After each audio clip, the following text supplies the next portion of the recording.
On August 28, 1963, Martin Luther King Jr. delivered an address that has since become a timeless symbol of hope and equality. I still have a dream. It is a dream deeply rooted in the American dream. I have a dream that one day this nation will rise up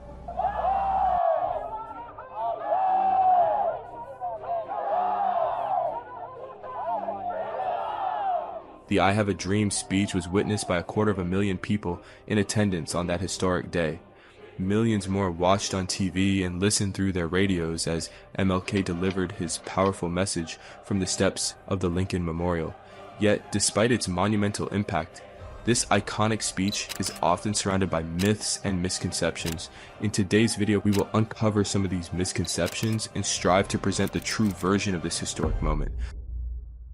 Let's begin with Number 7, MLK did not lead the protest. Millions around the world wrongly believe that the 250,000 people jammed into the National Mall that day just to listen to Martin Luther King and that he was the one spearheading the protest. In fact, the protest was called the March on Washington for Jobs and Freedom, and King was just one of several march leaders. The march was a collaborative effort among what we now call the Big Six of the civil rights movement.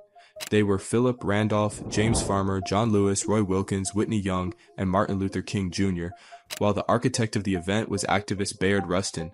Eric Arneson, a George Washington University civil rights movement historian, put it this way: it was King's dream, not his march. Number 6, MLK wasn't the only speaker. Since it wasn't King's march, it is no surprise that he wasn't the only speaker that day. Given the fanfare around that address, many wrongly believed that Martin Luther King Jr. was the only one who took the podium. In reality, he was one in a lineup of 10 and was slotted in as the last speaker. While he wasn't the only speaker, it's true that his address was the main attraction. The only reason he was slotted in last was out of concern that people may leave after he finished speaking. Another interesting fact is that Dr. King, like all other speakers, was only supposed to speak for 4 minutes. However, his iconic speech went on for 16 minutes, going down as arguably the greatest address in history.